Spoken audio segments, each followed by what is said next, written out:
Stuart Broad, Nottinghamshire and England cricketer, Nottingham Forest football fan and avid Leicester Tigers rugby fan. It's the end of the season and that means only one thing: Leicester Tigers are winning again. You expect to see them at Twickenham?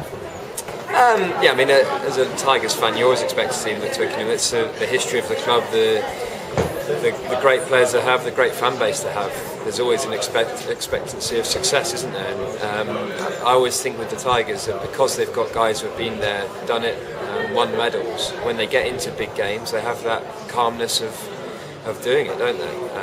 And I mean, you just look at the titles they have won. Back to, I mean, I was an avid sort of goer every Saturday, really, when the likes of Joel Stransky were there and Leon Lloyd on the wing, Austin Healey and Neil back as the seven, well, letters even back in my day, but you have guys who are sort of born bred winners, and generally when they get into finals they win, and I say with the Tigers in the playoffs, you'd expect them to win it from there. Never easy for Leicester because they always contribute so many internationals, don't they? So they lose them in the autumn, they lose them in the spring. Everybody then says, what's happened to Leicester? They're only 5th or 6th in the Premiership. Get all their players back and here we are. Even tougher this time because they had 6 Lions and 4 big injuries for most of the season. So it's not easy being a Leicester Tiger. Yeah, it's not, and that's why, I mean, you often hear Cockrell talk about strength of depth, don't you? The squad, it's not just the players, it's the squad, and rugby's the epitome of that. I think I saw a stat where 90 odd percent of players get injured throughout a season. I mean, it's in the hands of the gods whether it's a 6-month injury or a 6-week injury, isn't it? So you have to have a big squad, a strong squad, and you look at, I think the greatest thing about being a Tigers fan is actually watching the Tigers perform for England. It's what you want to see. It's the same as cricket. You want to see your own county supply players for the international team and see them succeed.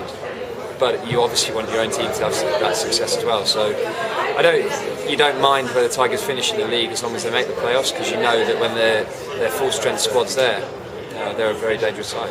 And your old schoolmate at Oakham, Tom Croft, he's been injured virtually the whole season. I mean, what a player to have, what a player not to have when he's injured, but he's very close to coming back. He remembers you playing rugby at school, as you are now. Big, tall, lean, slightly willowy. Winger, fullback? I remember him playing cricket as well, so hopefully he was kind. He wasn't that kind. Yeah, I mean, I was a fullback, so if I ever got in danger I could kick it. That was my rule. I was watching Crofty bowl in the nets, he was like a frog in the blender. So yeah, we were suited to the sports we eventually chose, I think. But yeah, it's sad to see him obviously with a cruciate problem in his knee after getting back from what was a horrible neck injury as well. But you saw on the Lions tour how he hadn't lost his pace and his sort of dynamic movement that he thrives off, doesn't he? So I'm sure he'll get back fit and strong, and hopefully have a few seasons where luck will be on his side, because he's a world-class Tiger, he's a world-class England player, and certainly with a World Cup here next year in our own country, you want to be supporting Tigers in that England side, and Crofty as a mate is one I want to see watching. Good time of the year for you actually, the World Cup, isn't it? Because it's just going to be at the end of the cricket season before you go off anywhere, so you might be able to catch a little bit of it. Yeah, I mean, I watch one game on the TV. I'm always away in February, you see, so I never get to see the Six Nations and stuff, so I'll be desperate to get down to Twickenham and see some World Cup games, and I would say I'd love to go and watch them at Welford Road, but for some reason they haven't got one. Very, very good point, well made there at the end. Okay, and so Leicester to defend their title? Yeah, no doubt. Good man, thank you.